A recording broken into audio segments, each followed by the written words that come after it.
Amerika yoxsa İngiltərə? Ən aktual suallardan biridir. İngiltərədən sizləri salamlayıram. Çox suallar gəlir bu mövzuda. Oralarda yaşam, qazanc nə qədərdir? Xüsusilə Amerika ilə bağlı daha çox suallar gəlir. Ona görə də istəyirəm Amerikada yaşayan dostumuz Cavad bütün detallı məlumatları bizlərlə bölüşsün. Buyur Cavad. Hər kəsi Kaliforniya ştatı Los Angeles şəhərindən salamlayıram. Bəli, Elmirlə aramızda 8 saat fərq var. Həm yan-yana olmadığımıza görə intervyu biraz çətin olur. Çünki sosial şəbəkə üzərindən qoşuluruq. Belə görək, birinci dəfədir, görək nətər olacaq, Allah utandırmasın. Cavad düzgün vurğuladı, aramızda 8 saat fərq var. Sadəcə elə etdik ki, zaman fərqini elə uyğunlaşdırdı ki, arxa fon normal, göz oxşayan olsun. İnşallah yaxşı olar. Lap əvvəldən başlayayım da. Mən Gürcüstan Azərbaycanlısıyam. 2001-ci ildə doğulmuşam. Gürcüstanda orta məktəb bitirmişəm. Universiteti Moskvada bitirmişəm. Pandemiya dönəmində yaxın qohumlardan biri mənə qeydiyyatdan keçdi. Mənim əvəzimə qeydiyyatdan keçdi. Həyat elə gətirdi ki, Green Card qalibi oldum birinci dəfədən. Yəni, deyim ki, mən Amerikanı arzuluyurdum və yaxud Amerikanın xəyalları ilə yaşayırdım. Yox, belə bir şey yox idi. Mən uşaqlıqdan Rusiyada yaşamaq istəmişəm. Rus məktəbi bitirmişəm. Ona görə də biraz düşüncələrim fərqli idi. Gəl gör ki, Green Card tutdum. Dedim özümü birinci dəfə sınayım, görüm necə olacaq. Yeni həyat, yeni şəhər, yeni ölkə, yeni ətraf. Elə bil 20 yaşında təzə ölkəyə gəlirsən, sıfırdan elə bil burada doğulursan. Ətrafın yox, dostun yox, qohumun yox. Yəni, ilk növbələrdə biraz çətin idi. Çünki bizə orada yanlış olanlar və yaxud bizim orada qəbul olunmayan şeylər Amerikada onlar çox normaldır. Elə birinci nümunə olaraq LGBT-ni demək olar ki, yəni insan yeni gələndə, ətrafında belə şeyləri çox görməyəndə, burada biraz qəribə ab-havaya düşür. O da məncə normaldır, amma vaxt keçdikdən sonra göz öyrəşir, fikir vermirsən, yəni takılmırsan, o haqqda düşünmürsən.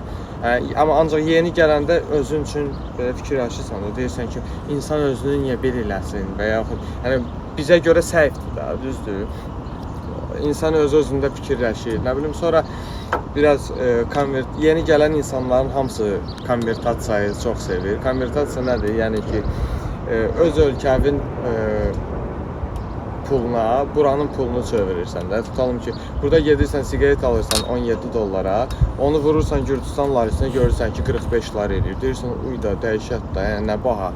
Çünki təzə gəlmirsən, hələ tam şəkildə anlamırsan, hələ mühitlə ayaqlaşmamışsan. Belə. Əslində düzgün vurğulayırsan. Mən də bura gələndə İngiltərəyə o təcrübələr keçmişəm. Cavad, sən Amerikaya gəlmək istəyənlərə, xüsusən gənclərə hansı məsləhətləri görərdin? İngiltərəyə gəlmək istəyənlərə mən də öz bildiklərimi bölüşürəm, deyirəm. Sən də istəyirəm bu barədə məlumat verəsən, onları nələr gözləyir və istəyirəm sən də bu barədə fikrini bildirəsən. Mən belə düşünürəm də, yəni mən öz həyat təcrübəmə dayanaraq ki, məsələn, hər hansı bir şey məsləhət görə bilərəm. Yəni bilmədiyim şey haqqında məsləhət verməyi sevmirəm. Mən məsləhət görərdim ki, gələn adam ilk növbədə özü üçün tam şəkildə getdiyi yeri araşdırsın. Yəni kiminsə sözünlə və yaxud kimsə belə elədi, onda alındı, mən də gedəcəm, məndə də alınacaq deyilən bir şey yoxdur. Sən oturub araşdırmalısan, sənin cibindəki məbləğə görə, sənə hansı ştat uyğundur, sənin ailəlisənsə, ailə ilə hansı şəhər və yaxud hansı ştat daha uyğun olacaq ilk növbədə. Qaldı ki, iş imkanları hədsiz dərəcədə çoxdur. Sadəcə ilk sual, sən nə bacarırsan, hansı dokumentlərin var və ingilis dilini nə səviyyədə bilirsən? Bu onsuz da hər yerdə belədir də. Bu onsuz da, yəni burada gələndə həmin şeylər soruşulur. Nə bacarırsan, ingilis səviyyən hansı səviyyədədir? Yəni bu başlıca rol oynayır. Həmişə deyəndə ki, insanlara gələndə çalışın birinci dil öyrənin. Əlbəttə Amerika ilə İngiltərənin fərqi var. Çünki Amerikada ştatlarda ayrı qanunlar var. Amerika hər ştat demək olar ki, bir şəhər, bir ölkədir. Hərəsinin özünün bir qanunları var, amma İngiltərədə elə deyil. İngiltərədə iş imkanları tam fərqlidir. Təbii ki, belə bir şey var da. Sən ilk mərhələdə tutalım ki, gəlib ən asan işlərdən biri olan çatdırılmada işləyə bilərsən. Qazancı da pis deyil. Ortalama normal qazancı var. Yəni istər ailəli adam üçün, istər tək adam üçün. Sadəcə sən ingilis dilini bilməyəndə sən normal işlərdə və yaxud yuxarı təbəqəli işlərdə işləyə bilmirsən. Sənin qabağına mərhələlər çıxır. Çatdırılma tipli işlərdə də ingilis dilini öyrənmək çox çətindir. Çünki İnsan özü istəməli. Söz bazan ibarətdir 15 dənə sözdən. Salam, gəlib çatmışam, ünvanı dəqiq yazın, düşüb götürəcək. Bu tip şablon, banalni suallar olur. Yəni bununla da ingilis dilini gəlişdirmək mənim fikrimcə mükəmməl hala qədər qeyri-mümkündür da, yəni. Heç norm orta təbəqəyə də çatdırmaq olmur. Çünki burada söz bazan çox balaca olur. İnsan özü istəməlidir ki, nəyisə öyrənsin. O çatdırılmada işləsə belə, əgər onun istəyi varsa ingilis öyrənməyə, onsuz öyrənəcək. İlk başlayanda super işdir. Çünki tez pul qazanırsan. Tutalım ki, az miqdarla gəlmisənsə, sən onu 6 ayda, 7 ayda biraz qaldıra bilirsən də. Gələn kimi də pulu xərcləmirsən. Hər hansı bir karyera tipli işə girmək üçün sən biraz vaxt itirirsən. Ona görə də gələn həm yerlilərimiz vaxt itirməmək üçün biraz işləməyə başlayırlar. Amma başqa işlərdə işləyən tanışlarımız, dostlarımız var. Mənim dostum var hansı ki, Appline şirkət rəhbəridir. Dostlarım var, car sale işləyirlər, car sale manager işləyirlər. Və ya fotoqraf işləyən tanınmış adam var, dostumuz. Çox adamlar var. Sadəcə gündəmdə olan ola bilsin ki, bu dəqiqə kuryer işləyən insanlardır. Yox, məsələ odur ki, çatdırılmada burada o qədər də qazanc yoxdur. O ki, qaldı nəyisə bacarmağa, sənlə razıyım. Əgər sənətkar səqətin sənəti varsa, nəyisə bacarığı varsa, onsuz da az qalmayacaq. Yəni istəyir burada, istəyir hər yerdə, hara getsə o pul qazanır. Amma faktiki olaraq oldu ki, yəni kuryer işində İngiltərədə Amerika kimi qazanc yoxdur. Bunu özün görmüsən dəfələrlə videolarda ki, günlük qazanc bəzən gülünc vəziyyətdə olur. Təbii. Çətindir burada o. Amerika bir hər ştat demək ki, bir şəhər, bir ölkədir, hərəsinin özünün bir qanunu var, amma İngiltərədə elə deyil. İlk növbədə cavab verim sənin sualına, hansı ki, deyirsən ki, Amerikanın hər ştatı bir ölkədir. Düzdür, Amerikanın hər ştatı bir ölkədir, özünün qaydaları var, özünün ştraflarının başqa qiymətdə də fərqlənir. Ondan əlavə əmək haqqında da fərqlənir. Tutalım ki, Kaliforniya ştatında minimum əmək haqqı $3500. Amma Idaho ştatında minimum əmək haqqı $1800. Yəni ona görə də hər ştatın özünə görə maaşı da var, ərzaq qiyməti də var və yaşam xərcləri var. Təbii ki, bəzi ştatlarda Kaliforniyadan nisbətdə maşın sığortası çox ucuzdur. Niyə? Çünki ona görə ki, orada yaşam ucuzdur. Məsəl üçün Amerikan ştatları var da, bildiyim qədərilə Amerikanın bəzi ştatlarında bəzi şey legaldır, qeyri-legaldır və həyat stabilliyi cəhətdən, yaşam cəhətdən, sakitlik cəhətdən fərqlənirlər. Bəs sənə daha hansı ştat daha rahatdır yaşamağa, ailə ilə, əsas belə deyim, ailə ilə yaşamağa? Çünki bəzi insanlar seçim edərkən nələrə fikir verməlidirlər ki, hansı ştatda gedəndə ailə ilə yaşamaq lazımdır. Bəzi insanlar sakitliyi sevir, bəzi insanlar rəngarəngliyi sevir. Ailə ilə harda yaşayarsan və mənə harda rahatdır. Mən hələ ki ailəli olmadığıma görə tam şəkildə o suala cavab verə bilmirəm. Çünki mən ailəli olanda təbii ki, uşaq məktəbə qoyursan, bağçaya qoyursan, onun ayrı çətinlikləri var. Ondan əlavə məktəblərin, sadiklərin, yəni uşaq bağçalarının sənin evə nə dərəcədə yaxın olub olmamağı söhbəti, eriyanın nə qədər təmiz və təhlükəsiz olduğu. Ona görə də mən bundan hələ qarşılaşmamışam, araşdırmamışam, ona vaxt ayırmamışam deyəm, bu suala tam dəqiqliyinə cavab verə bilmirəm. Qaldı ki, şəxsən mənim özümə harda rahatdır. Mənim ən çox xoşuma gələn ştat və şəhər Kaliforniya ştatı, Los Angeles şəhəridir. Nəyə görə? Çünki mühit əlverişlidir. Ondan əlavə havası çox təmizdir. Burada insan ruhdan düşmür, depressiv havası yoxdur ki, sən 2 gündən bir yağışlı hava olsun və yaxud... Bilirəm, sən sözü mənə atırsan, getəylə bax. Yox, sözü sənə atmıram, sözü, yəni nə var onu deyəm. London biraz depressiv yerdir. Sırf Kaliforniya ştatı ilə müqayisədə. Çünki sizdə daha az günəş olur, nəinki bizdə. Bizdə daimi günəşdir. Bizdə dekabr ayında rahat baseyndə girib çimmək olur. Çünki ortalama hava temperaturu olur 28-29 dərəcə. Yayda isə hava temperaturu olur hardasa 46, 52, 55. dəyişir. Çox üstüdür də. O üstülər 45 dəhşətdir. Bakı ilə müqayisə etsək onda görə yəni mənim üçün o üstü mənim çox. Bakının mən səninlə biraz razı deyiləm. Çünki Bakının 45 dərəcəsindən buranın 45 dərəcəsini müqayisə eləmək olmur. Buranınki insana biraz daha sərin və normal gəlir. Niyə? Çünki okean daima soyuqdur. O elə dəniz kimi qızmır. Okeandan külək gələndə o 45 dərəcə isti normal qəbul eləyirsən onu. O heç orası elə də əlbəttə. İndi Xəzərin sahili də bizdə Bakıda küləklər şəhəridir. Əlbəttə hər bir yerin temperaturu fərqli hiss olunur. Təbii ki, çünki okean qızmır axı. Xəzər nə qədər də böyük olsa, o böyük göldür. Bunu hamı bilir. Yəni ona dəniz adı verilib, amma o böyük göldür. Cavad, gəl biraz ərzaq qiymətlərindən bu barədə danışaq. Tək insana nə qədər xərci var, ailə ilə gələ nə qədər xərci var, ərzaq xərcləri nə qədərdir, kommunallar. Bu barədə istəyirəm bizə orada yaşayan bir insan kimi detallı məlumat verəsən. Mən sənə belə izah eləyim də. Yəni tutalım ki, tək insanın ortalama ərzağı aylıq hardasa olacaq 800-900 dollar. Normal. Yəni hər şey alacaqsa tək insan. Bir nəfər artanda, tutan 2 nəfərsə olacaq maksimum 1200 dollar. Bir nəfər artanda 1500 olacaq. 1200-1250 də olacaq. Yoxlamışıq bilirik. Ev kiralərindən danış. Əsas ev kiralərinin xərci nə qədərdir? Bax belə deyim də. Ev kirayələri, normal ev kirayəsi bir otaqlı 2500 dollardan 5500 arası oynayır. Yəni baxırsan hansı ərazidən götürürsən, nə cürə ərazidir. Orada bomjlar, yəni homelesslər, burada bomjlar hədsiz dərəcədə çoxdur. Kaliforniya ştatı, Los Angeles şəhərində hər tərəfdə bomj var. Amma rayonlar var, hara ki onları buraxmırlar və yaxud oranı təmizləyirlər. Ona görə də orada evlərin qiyməti və məktəblərin revyuları, yəni məktəblərin ulduzları çox olur. O heç də o yaralı yerimizdə, evsizlər burada da. Zonaya görə burada da qiymətlər dəyişir. Şəhərin mərkəzində, dünyanın hər yerində elədir. Böyük şəhərlərdə qiymətlər daha yüksəkdir. Bəli, sadəcə bir də bunu vurğulayım ki, Los Angeles'in çox rayonu var.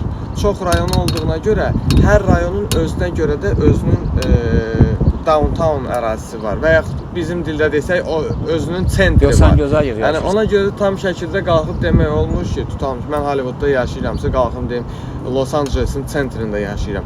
Hər rayonun özünə görə sentri var. Mənim yaşadığım yer Silver Lake'dir. Amma kimsə yaşayır, tutalım ki, Santa Monica'da. O da Santa Monica'nın sentrində yaşayır, mən də Silver Lake'in sentrində yaşayıram. Belə. Ümumiyyətlə bu təhlükəsizlik baxımından söhbət eləyək. Çünki Amerikada özün bilirsən, təhlükəli yerlər çoxdur. Təhlükəsizlik baxımından ümumi Amerika haqqında heç bir şey deyə bilmərəm. Çünki hər ştatın, hər şəhərində yaşamamışam. Amma qaldı ki, Los Angeles'də 2 dənə təhlükəli yer var. Biri Compton'dır, biri də Skid Row. Skid Row downtown ərazisində 2 dənə küçədir yan-yana. Compton isə bir dənə rayondur. Yəni o 2 rayona getməsən, normal başqa rayonların hamısında da təhlükəsizlik baxımından hər şey qaydasındır. Amma yəni sırf Skid Row ilə Compton ərazisi necədir? Ora sən qıraqdan gələndə seçilirsən deyən sənə başlayırlar suallar verməyə və yaxud ola bilsin sənin maşınını saxladılar, səni düşürdələr, maşını əlindən alırlar. Yəni bu tipdə, yəni hər cürə təhlükə var orada. Bir də Cavad, silah daşınma söhbətdir. Orada legaldır, bəzi ştatlarda mən bildiyim qədər. Necə əldə olunur? İcazə var, legaldır. Sadəcə gedib imtahan verməlisən. Necə ki sürücülük vəsiqəsində vəsiqə alırsan, burada da silah daşımağa görə gedib imtahan verib vəsiqə alırsan. Az ştatlarda legaldır. Kaliforniyada legaldır, Texasda legaldır. Mən bilən New Yorkda legal deyil. Cavad, sən ora gələndə səni ilk dəfə şoka salan, yeni yaşayanda, sən nə oldu daha böyle təəccübləndirən? Məni ən çox şoka salan elə LGBT idi. Çünki mən gələndə elə yay vaxtı idi, ilk gələndə. Bunların Friday-ləri olur. Deməli, bunların özlərinin gay paradı olur da, belə deyim. Mən gəldiyim günün elə bir sabahsı gün idi. Mən də çıxıb gəzirdim də şəhəri. Yəni indi təsəvvürə gətirdə gör qabağımdan bunlar keçir. Özdə bilsən nə qədər. Yəni biz tərəfdə vəbşi mən görməmişəm Gürcüstanda. Bura dəhşət də. Yəni 20 yaşında adam gəldi, dayandı, belə qıraqdan baxdı. Bəlkə bir 100 min adam paradda gedir də. Bunlar üçün yolları bağlayıblar, bunlar üçün hər şəraiti qurublar. Baxırsan ki, bunlara olan hörmət. Yəni əslində çox belə qəribədə çıxsa, mən bunu deyəcəm. Amerikada kişinin hüququ, mən deyərdim ki, bax, Amerikada hüquqlar necə sıralanır? Bunu sizə sıralayayım. İlk növbədə uşağın hüququdur. İkinci növbədə qadınların hüququdur. Üçüncü növbədə deyəsən LGBT-nin hüququdur. Heyvanlar hüququdur. 5-ci yerdə gəlir kişinin hüququ. Yəni çox qəribədir. O LGBT nümayəndəsinə yol qırağında keçəndə söz deyə bilməzsən. O sənə yaxınlaşıb nəsə desə, kompliment eləsə, sən ona qeyri-etik cavab verə bilmərsən. Ona bir dənə cavab verirsən ki, I am straight, yəni mən naturalam. Ondan sonra davam eləmirlər. Amma davam eləsə, sən ixtiyarın yoxdur vurmağa, söyməyə də. Sən ancaq şey deyirsən də, deyirsən I am straight, I am straight. Burada yəni o dərəcədə deyil. Bir dəfə olub parad. Yenə deyirəm, bayaq dediyim kimi, həqiqətən o paradda mən fikir verdim. İngilisdə özləri belə şoka düşmüşdü. Yəni velosipedlə keçirdilər paraddan. Qardaşım, bilirsən nətərdir? Yox, burada da elədir. Burada da var insanlar hansılar ki, ona pis yanaşır, qəribə baxır, nə bilim, xeyt eləyir. Amma dövlət tərəfindən onlar yardım alırlar. Onların ev kirayələrində belə qiymətli fərq var. Tutalım ki, mən əgər gedirəm 4000 dollarlığa evə müraciət eləyirəmsə, o gedir 4000 dollarlığa müraciət eləyəndə 4000 vermir, 3000 verir və yaxud 2800 verir. Onlara aybaay köməkdarlıqlar olur. Ondan əlavə onlar qaz stationlərdə və yaxud digər yerlərdə endirimlər alırlar. Biabırsıq həqiqətən, biabırsıq. Nəysə, bu arada söhbəti bağlayaq. Çək. Əlbəttə, biz gənclərə məsləhət görürük ki, pis fərqlərdən uzaq olaq. Bu məqamda reklamlara ayrılaq, məqamdır. Kanalımıza abunə olmağı unutmayaq, bəyənməyi unutmayaq. Rəy bölməsində sizin nə maraqlınızsa sualları yazın, cavablandıracaq, mən cavablandıracağam. Və videomuzu sona kimi izləyin, bizə də stimul olsun. Sən özün Gürcüstanda doğulmusan, böyümüsən, əlbəttə Gürcüstan mətbəxidir, Azərbaycan mətbəxi çox zəngindir. Yəni Amerikaya birdən-birə gedib 20 yaşında, gənc yaşında o mətbəxi öyrəşmək, yeməkləri öyrəşmək çətindir. Səndə necə oldu bu? Çünki İngiltərədə də belədir. Yəni İngiltərədə mən hələ də öyrəşə bilmirəm. Mən sənə belə bir şey deyim də. Mən Gürcüstanda doğulmuşam, orta məktəbə kimi Gürcüstanda yaşamışam, orta məktəbi bitirmişəm, ondan sonra Moskvaya köçmüşəm. Universitetə qəbul olmuşam. Ona görə də mənim üçün sən deyən elə də çətin olmayıb, düzdür Moskvada bizim mətbəxlər çox geniş yayılıb da. Hər bir restoranda demək olar ki, hər hansısa bir tanınmış dadlı bir yeməyimiz var. Sadəcə mən gündəlik istifadə eləmirdim da, elə Moskvanın özündədir. Qaldı ki, Amerikaya, buraya gələndə elə çətinlik çəkmədim. Sadəcə burada çox məşhurdur fast food, burger falan. Bir də ki, çox məşhurdur İspanların mətbəxi, taco. Mən qətiyyən yemirəm İspan mətbəxi. Mən də acı yemirəm, dəhşət xoşuma. Mən vəbşə yeyə bilmirəm də, yəni mənim xoşuma gəlmir. Mən evdə özüm hazırlayıram. Restoranlara da gedəndə ancaq Mediterranean restoranlara gedilir. Harda ki, Rus, Ukrayn, Gürcü, Qrek, Türk, Azərbaycan bizdə də, məndə də, həmçinin məndə elədir elə. Cavab biraz qəribə gəlsə, mən bir mövzu sual vermək istəyirəm. Çünki indi izləyicilərin arasında biraz düşüncə tərzi fərqli olan insanlar var. O da ki, bilmirəm, bunlara kimlər bu məsələni deyiblər və hardan çıxarıblar ki, gələcəm orada kimlənsə evlənəcəm, nə bilim, vətəndaş olacam və ya kimsə mənə dəstək olacaq. Bu mövzuda suallar ünvanlanır, rəyləri oxuyuram. Bir-iki də bu səhifələr paylaşırlar, filan yerə gelirsən, evlənirsən, sənə filan qədər pul verəcəklər. Bu absurd suallar var. Nə qədər gülməli olsa da istəyirəm bu mövzuda belə danışasan. Orada bu məsələ necədir? Özün də Avropada yaşayırsan, yəni bu kultura ilə sən də tanış olmuşsan. Small talk adlanan bir şey var. Yəni insanlar arasında mənasızca danışıq. az xırda bir danışıqdır. Yəni yolla gedirsən, qabağından gözəl bir xanım gələ bilər. Sən ona deyə bilərsən ki, nə qəşəng köynəyiniz var və yaxud nə qəşəng saçınız var. O sağ ol deyib gedəcək və yaxud tərsinə. Qarşıdan 2 dənə qız gəlir, sən də gedirsən, ikisindən biri sənə qalxıb deyir ki, nə qəşəng ayaqqabın var və yaxud nə qəşəng pričoskan var. Yəni o demək deyil ki, qız səni tutur və yaxud sən gedib onun nömrəsini almalısan. Burada elə şeylər normaldır. Qaldı ki, qızların yaxınlaşmağı olur, normaldır. Çünki böyük yerdir. Kaliforniya ştatında 44 milyon insan yaşayır. Sırf Los Angeles şəhərində isə 20 milyon insan yaşayır. Kiminsə kimdənsə xoşu gələndə yaxınlaşır, danışır. Burada elə bir şey yoxdur. Xoşuna gəlməsə deyəcək, yəni tutam sən kiməsə yaxınlaşdın, xoşuna gəlmədinsə deyəcək, vermirəm nömrəni və yaxud vermirəm Instagramı hələlik. Yəni sən ona heç nə deyən deyilsən, nə də o sənə heç nə deyən deyil. Həmçinin qarşı tərəfli bir-birinə insanlar yaxınlaşır, tanış olur. Normaldır belə şeylər. Yəni normal irəli getmiş ölkələrdə bu hallar normaldır. Yəni ehtiyac yoxdur bulvarın qırağından gedəndə 0.50 qışqırmağa da. Yəni yaxınlaşıb insan kimi tanış olmaq olur. Çünki dişləmirlər. Cavad, biraz ərzaqların keyfiyyəti barədə danış bizə. Orada necədir vəziyyət? Gəlin sizə biraz ərzaqlardan danışaq. Bax, çox adamlar, səhərdən sən deyirsən, indi biraz mən danışım. Çox adamlar sual verir ki, ərzaqların keyfiyyəti necədir, dadı necədir? Bax, burada 3-4 tipdə, 3-4 kateqoriyada ərzaq satılır. Bax, ucuzlu mağazalarda plasmas dadlı ərzaqlar satılır. Orta təbəqəli mağazalarda, bax, Trader Joe olsun və yaxud Jones olsun, Vons olsun, Albertson olsun, bu tipli mağazalarda ərzaqların dadları biraz normaldır.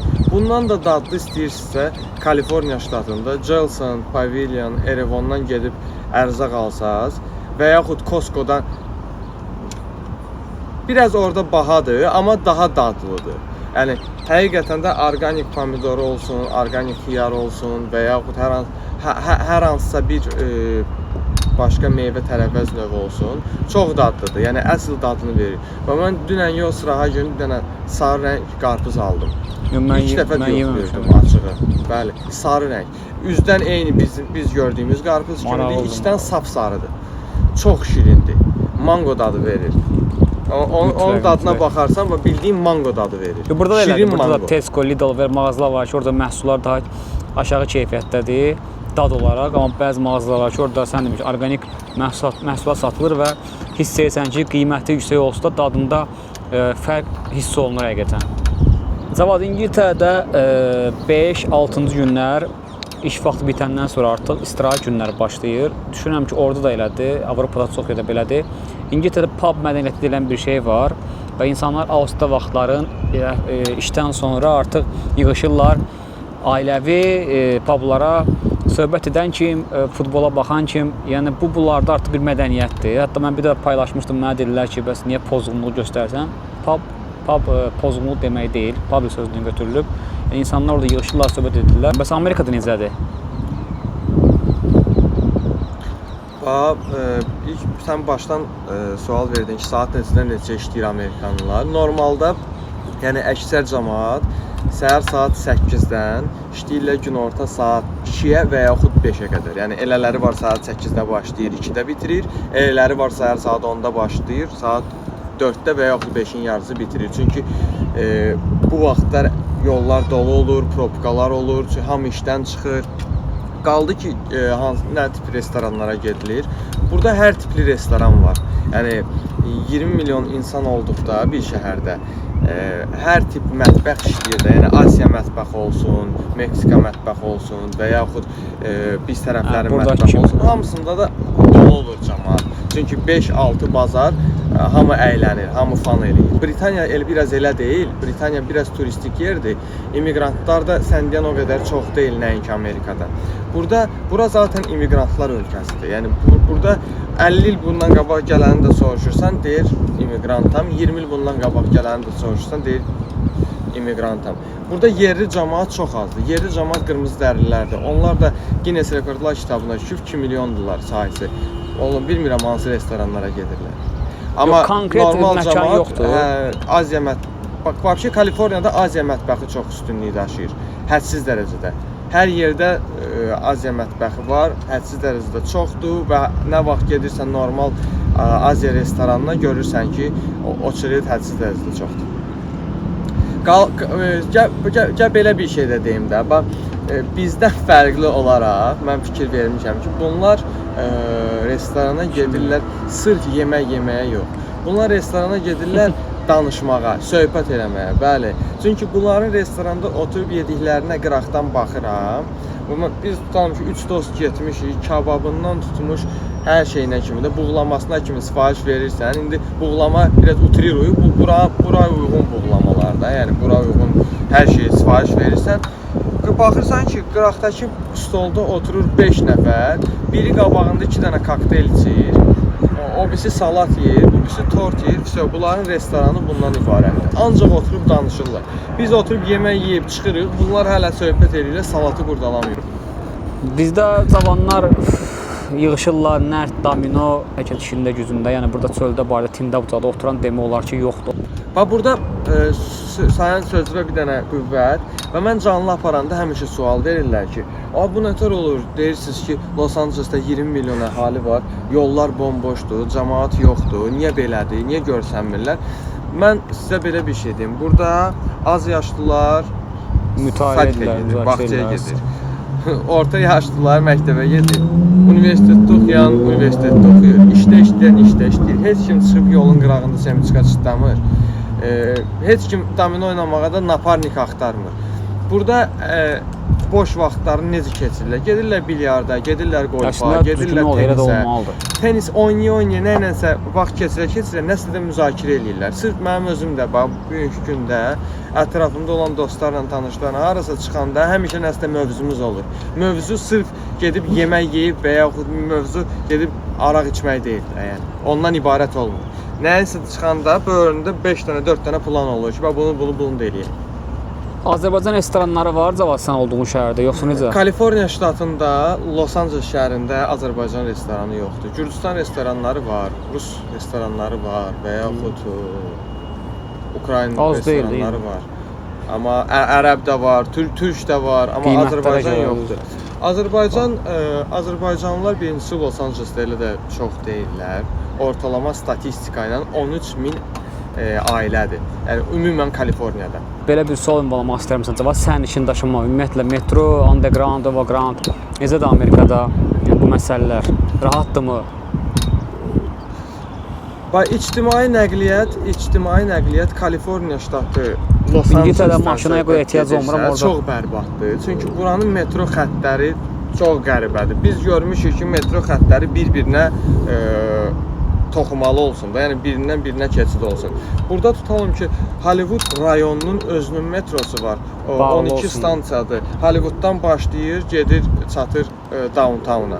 Sonra Santa Monica rayonunda Santa Monica'nın metrosu var. Hansı ki, Santa Monica Culver City işləyir. Yəni iki rayonu birləşdirir. Yəni bunların bir-birinə qoşulma şansları belə yoxdur. Ona görə də çox adamlar istifadə eləmir metrodan. Qaldı ki, avtobuslar 1 saatdan bir gəlir, çox yavaş gedirlər. Ondan əlavə də hədsiz dərəcədə çox stansiyalar var. Ondan da istifadə edən yoxdur. Normal, yəni Kaliforniyada yaşayan adam, Los Angeles'da yaşayan adam mütləq şəkildə özünə maşın almalıdır. Çünki bura maşın şəhəridir. Burada evindən çıxıb bazarlıq eləməyə gedirsən, 25 dəqiqə maşın sürürsən. Yox, burada mənim İspaniya ona görə xoşuma gəlir. Mən Böyük Britaniyada olmamışam. İnşallah olaram gələcəkdə. Turistik gəlmək məqsədi ilə də, yəni gəlib yaşamaq yox. Mən İspaniyada olmuşam. İspaniyanı çox bəyənirəm də. Yəni İspaniyanın Barcelona şəhəri eyni Los Angeles'dir. Bombujları yoxdur, təmizdir. Abu-hava Los Angeles'dəki kimidir. Düzdür, biraz sərindir Los Angeles'dən. Tutalım ki, Los Angeles'də qışda 30 dərəcə və ya 28 dərəcə olursa, Barcelona'da qışda 18 və ya 22 dərəcə olur. Amma belə ümumən götürəndə Los Angeles'dən Barcelona çox oxşardır. Yox, mən olmuşam Barcelona çox bəyənirəm. Mən də sənin sözünə qüvvət çox bəyəndim, istəyir gəzmək üçün, yaşamaq üçün dəyər Barcelona'ya. Sadəcə o yandıra bilmədim. Məsələ odur ki, İctimai nəqliyyat burada çox yüksək səviyyədədir. Mağazalar çoxdur. Londona söhbət gedir təbii ki. Böyle kənar şəhərdə biraz çətinliklər var bu gecikmələrlə bağlı. İngiltərədə, Londonda yox. Mövzumuz çox genişdir. Danışdıqca temalar bitmir və Cavadı çox yormaq istəmirəm. Yenə qeyd edirəm, Cavadgildə Amerikada səhərdir. Bizdə artıq axşam da hava qaranlıq üzrədir. Minnətdaram sənə Cavad. Amerika ilə bağlı bizə real məlumatları verdin və bir daha deyirəm izləyicilər ki, mütləq kanala abunə olaq və rəy bölməsinin bütün suallarınızı ünvanlayın, nə maraqlısa biz də çalışaq, çəkək, sizlərlə bölüşək. Var olasan, yormamısan, sağollaşıram sizlərlə. Kimlərə maraqlı gəldisə, like butonuna basarsınız. Mənim TikTok hesabıma və yaxud Elmirin sosial şəbəkələrində öz fikirlərinizi bildirərsiniz. Maraqlı yerlərini kəsib ekran kaydı kimi paylaşarsınız, tag eləyərsiniz. Biz də baxıb sevinərik. Nə suallarınız varsa da kommentariya bölməsində yazın. Sağ olun, Allah amanında. Hər birinizə uğurlar arzu edirəm. Cavad, sən də Allah amanında. İnşallah görüşərik. Hər birinizə təşəkkür edirəm.